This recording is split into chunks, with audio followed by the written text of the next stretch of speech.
Welcome to this IHSA Safety Talk video. I'm Scott Lang, Coordinator, Stakeholder Relations with IHSA. Today we're going to talk about the hazards associated with ice accumulation overhead. At a construction project, ice can accumulate on different surfaces overhead quickly, such as roof edges, excavation walls, formwork, scaffolding. Large icicles and even ice chunks can form very quickly. The accumulation of ice overhead represents a significant hazard to workers if not removed in a timely manner properly. The constructor, the employer, and the supervisor are responsible for ensuring all sections of the Act and regs during winter conditions. Special attention needs to be paid to accumulation of ice, both as a slip-trip hazard and when present overhead. The construction regulations 232 say the excavation wall shall be stripped of loose rock or other material, in this case ice, as often necessary if it can roll down and hit a worker. This section would include ice that might form on trench walls, on formwork, on shoring. A 2022 coroner jury recommendation after a tragic fatality involving falling ice included things like best practice development for the removal of ice on a job site, policies and procedures on how to deal with it on a daily, weekly basis, proactive inspections for ice removal, organizing the project at the beginning to mitigate workers working in vicinity of overhead ice. And it's really important to educate parties on where ice can accumulate and how we should deal with it. Other sections of the regulations include also Section 34. If a material could fall, then we have to provide overhead protection, typically access egress or areas where the worker are working.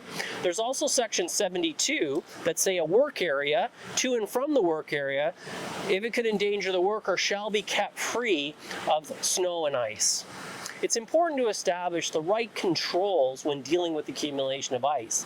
We can control it at the source, the path, and the worker.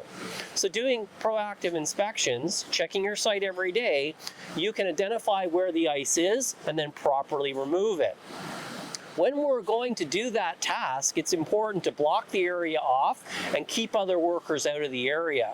And if we can't mitigate all risks prior to the work proceeding, no entry should be allowed if ice could fall onto a worker and hurt them. It's important to set up physical barriers and signage to alert workers of overhead ice. And don't forget to use job hazard analysis and safety talks to communicate those hazards and controls. Another part was to do a daily log. We know where ice can accumulate, so if we're tracking it on a daily basis, we can monitor it and remove it as required. It's important to have the right equipment and follow the policy procedures to do this. And where it cannot be safely removed, the workers should tape off the area and let their supervisor know of the new hazard. Watch for accumulation of ice on equipment as well. Cranes, scaffolds, ladders. These can lead to ice falling off and hitting workers below. Winter weather can be unpredictable in the hazards, but we can mitigate the challenges safely with proper attention to detail and preparedness. Remember, it's everyone's responsibility to report hazards like icy walkways and the accumulation of ice overhead.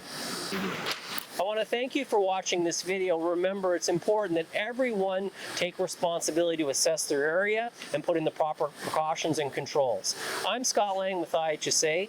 Check out our website, IHSA.ca, for more health and safety resources, and subscribe to our YouTube channel for more videos. Thank you, and work safe for life.